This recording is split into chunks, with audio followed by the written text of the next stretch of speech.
வணக்கம் அன்பு நண்பர்களே, அனைவருக்கும் இனிய வணக்கம். தமிழகத்தில் பயிர்க்கடன் தள்ளுபடி.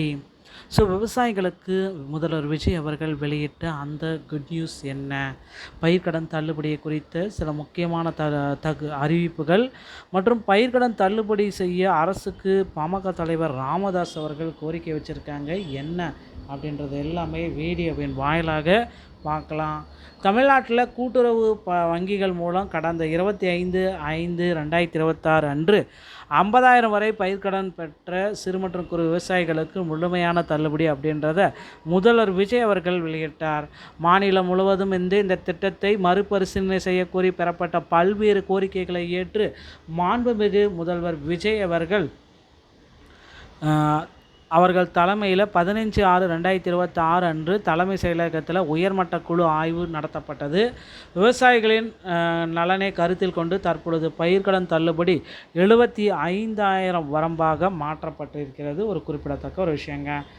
இந்த தள்ளுபடி அப்படின்றது 1/5/2025 முதல் 28/2/2026 வரை கடன் பெற்றவர்கள் மட்டும்தான் இதை தள்ளுபடி பெற தகுதியானவர்கள்.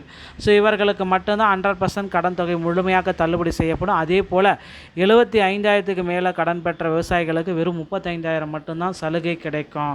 இந்த மாற்றத்தின் மூலம் கடந்த நிதியாண்டில் பயிர்க்கடன் பெற்ற ஒட்டுமொத்த விவசாயிகள் கணிசமாக பலன் அடைவதோடு எதிர்வரும் சாகுபடி பருவத்திற்கு புதிய கடன்களை பெறுவதற்கும் இந்த பெரும் உதவியாக அமையும். இந்த அரசின் புதிய விவரிக்கப்பட்ட திட்டத்தின் கீழே 14.43 லட்சம் விவசாயிகள் இதில் பயனடைகிறாங்க. இதற்காக தமிழக அரசுக்கு 5,932 கோடி நிதி செலவினம் ஆகும் அப்படின்றத குறிப்பிடுறாங்க. ஓகேங்களா?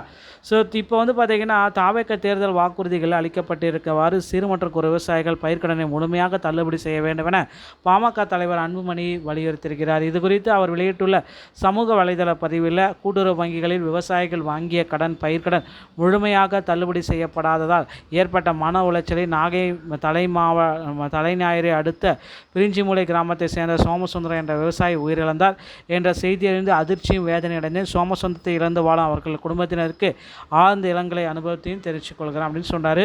சிறு மற்றும் குறு விவசாயிகள் சோமசுந்தரம் அங்குள்ள கூட்டுறவு வங்கிகளில் தமது நிலத்தை அடகு வைத்து 85,000 விவசாய கடன் வாங்கியதால் தமிழ்நாட்டில் தாவேக ஆட்சிக்கு வருவதை தொடர்ந்து வேளாண் கடன் தள்ளுபடி செய்யப்படும் என எதிர்பார்த்தார். ஆனால் இருமுறை கடன் அறிவிப்பு வெளியிடப்பட்ட போது 75,000 வரையிலான கடன்கள் மட்டுமே தள்ளுபடி செய்யப்பட்டன. விவசாயி சோமசுந்தரம் வாங்கிய கடன் முழுமையாக தள்ளுபடி செய்யப்படவில்லை. எனவே அவர் கடுமையான மன உளைச்சலுக்கு ஆளானார். உழவர்களின் பயிர்க்கடனை முழுமையாக தள்ளுபடி செய்ய வேண்டும் என திடீரென போராட்டங்களும் நடத்தப்பட்டது. தாவேக ஆட்சிக்கு வந்தால் சிறு மற்றும் குறு விவசாயிகள் பயிர்க்கடன்கள் முழுமையாக தள்ளுபடி செய்யப்படும் என்று எதிர்பார்த்த நிலையில் உயிரிழந்த விவசாயி சோமசுந்தரம் மட்டுமின்றி லட்சக்கணக்கான விவசாயிகள் கடுமையான மன உளைச்சலுக்கு ஆகியிருக்கிறார்கள். காவிரியில் தண்ணீர் திறந்து விடப்படாததால் குறுவை சாகுபடி பெய்து உழவர்களின் மன உளைச்சல் மேலும் அதிகரிக்கிறது. அதற்கான காரணங்களுக்கு தீர்வு கண்டு அவர்களின் மன உளைச்சலை போக்க வேண்டியது தமிழக அரசினுடைய கடமை. எனவே தாவேக தேர்தல் வாக்குறுதிகள் அறிவிக்கப்பட்டவாறு சிறு மற்றும் குறு விவசாயிகள் பயிர்க்கடனை முழுமையாக தள்ளுபடி செய்ய வேண்டும். மன உளைச்சலால் உயிரிழந்த விவசாயி சோமசுந்தரம் குடும்பத்திற்கு 25 லட்சம் இழப்பீடு வழங்க வேண்டும் அப்படின்றதையும் ஒரு கோரிக்கையை வச்சுருக்காங்க. பொறுத்து நம்ம பார்க்கலாம். இந்த மாதிரி தகவல்களை நீங்கள் உடனுக்குடன் தெரிஞ்சுக்கணும் அப்படின்னு நினச்சிங்கன்னா நீங்கள் நம்முடைய சேனலோடு இணைந்திருங்கள். பயிர்க்கடன் தள்ளுபடியில் மாற்றப்பட்ட பட்டியல் பார்த்திங்கன்னா தமிழக பட்ஜெட் இடைக்கால பட்ஜெட்டில் ஆகஸ்ட் 5ஆம் தேதி வெளியாகும் அப்படின்றத எதிர்பார்க்கலாங்க. வீடியோ பிடிச்சிருந்தால் நீங்கள் நம்முடைய சேனலோடு இணைந்திருங்கள். மீண்டும் ஒரு நல்ல தகவலோடு நான் உங்களை சந்திக்கிறேன். நன்றி, வணக்கம்.